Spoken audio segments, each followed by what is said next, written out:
días a todos, yo soy Ciar Berrade y voy a exponer el caso de una paciente que tuvimos ingresada recientemente en el Servicio de Medicina Interna del Complejo Hospitalario de Navarra. Se trata de una amaurosis bilateral con midriasis reactiva de inicio brusco. Estamos ante una mujer de 82 años, autónoma, que vive sola en su domicilio y que como antecedentes personales podemos destacar una fibrilación auricular paroxística, anticoagulada con síndrome, dolor neuropático facial, hipoalbuminemia, faringitis crónica, bocio normofuncionante, melanoma en brazo derecho y síndrome de intestino irritable, y que ha sido intervenida quirúrgicamente para extirpar el melanoma que padecía. En cuanto a la anamnesis, el 28 de mayo la paciente afirma haber presentado visión borrosa, pero no consultó por esto. Sin embargo, el 29 de mayo acudió al servicio de urgencias por una pérdida de visión brusca, de manera que en ese momento se objetiva una amaurosis bilateral completa con midriasis reactiva. También presentaba cefalea y dolor facial derecho, pero no asociaba a otra sintomatología neurológica ni otra clínica asociada. A la exploración física objetivamos que estaba febril, una tensión arterial de 123/88, una frecuencia cardíaca de 113 y una saturación de 95 aéreamente. La exploración neurológica era normal, pero objetivamos la amaurosis bilateral con midriasis bilateral con reflejo pupilar reactivo.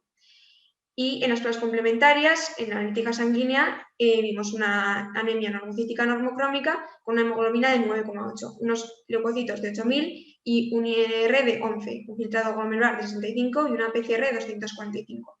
Ante ese INR, lo primero en lo que se pensó fue en un ictus, de manera que se realizó un TAC craneal, pero en este no se evidenció ningún tipo de patología aguda intracraneal, de manera que se fue valorada por oftalmología, quienes diagnosticaron una posible noya arterítica de ambos ojos con edema de papila bilateral, aunque mayor en ojo izquierdo.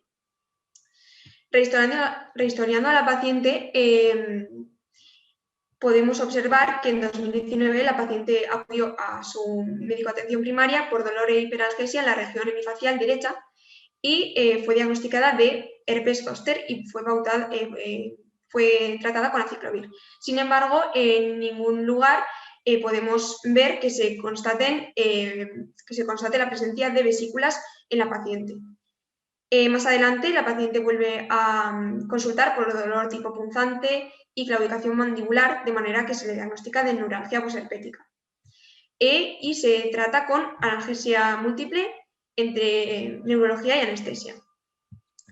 La paciente vuelve a consultar por cefaleas de nueva aparición en región hemicraneal derecha y una anemia normocítica y normocrómica. Se realiza un TAC craneal, pero este fue normal.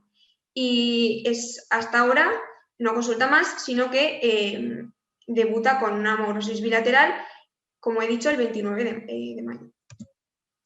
En la planta de medicina interna se solicitaron diferentes pruebas, como una analítica sanguínea, donde se volvió a constatar la anemia normocítica y normocrómica con una hemoglobina 9,8, unos leucocitos de 6.500, un filtrado glomerular de 65, una PCR de 245 y una velocidad de 120.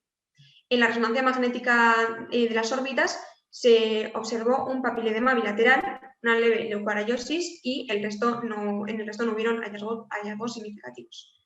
Se realizó una biopsia de la arteria temporal, de manera que se objetivaron cambios histológicos compatibles con arteritis de células gigantes o arteritis de la temporal.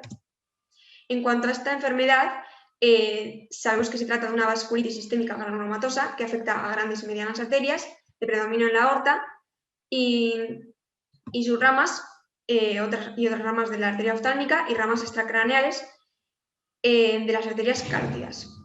Es característica en pacientes mayores de 50 años y cabe destacar que es más común en mujeres. Esta patología produce una inflamación de la pared arterial, de manera que se producen diferentes cambios estructurales como una hiperplasia de la íntima y fragmentación de las láminas elásticas que conducen a una oclusión de la luz del vaso. De manera que las complicaciones de esta enfermedad son secundarias a la isquemia, inflamación sistémica y formación de aneurismas y ruptura de estos. Las manifestaciones clínicas pueden ser tanto oculares como sistémicas. Y debemos tener en cuenta que la sintomatología sistémica suele preceder a la ocular.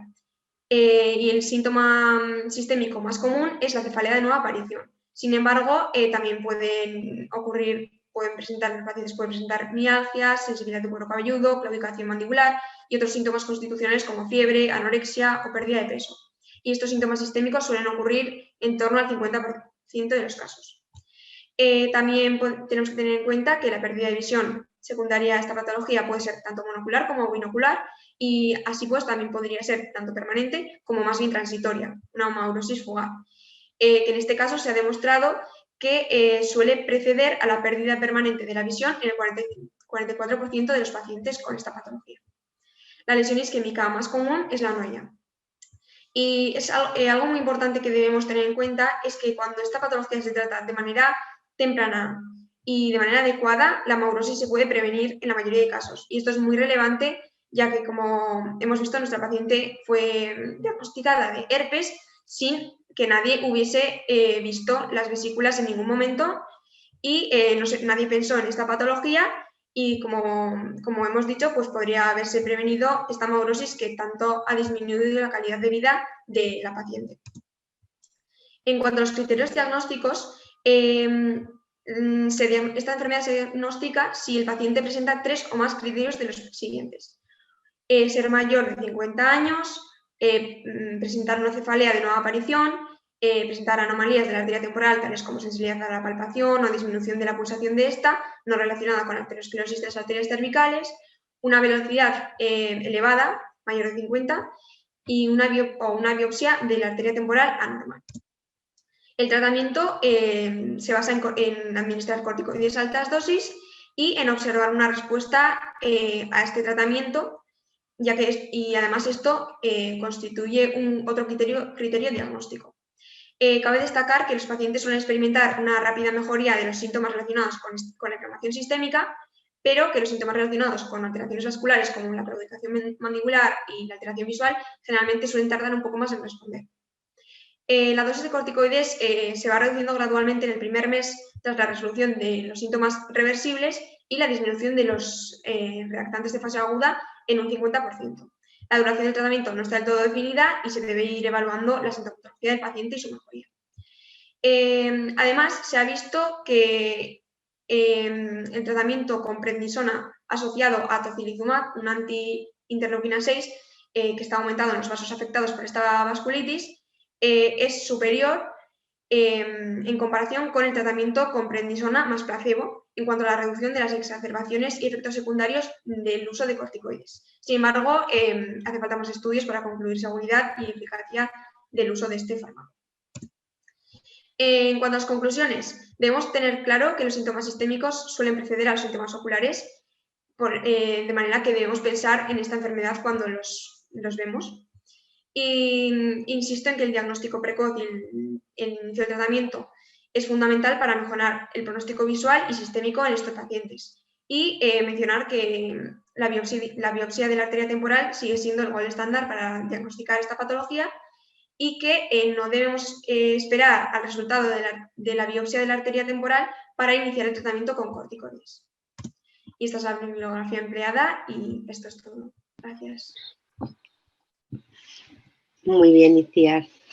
Muy buena presentación y un caso desafortunado, vaya. Solamente una puntualización. Yo creo que el tocilizumab ya ha demostrado la eficacia y la seguridad en estos pacientes. Hay que darles corticoide y, bueno, si lo necesitan, avanzar el tratamiento con el toci. A ver si hay alguna pregunta.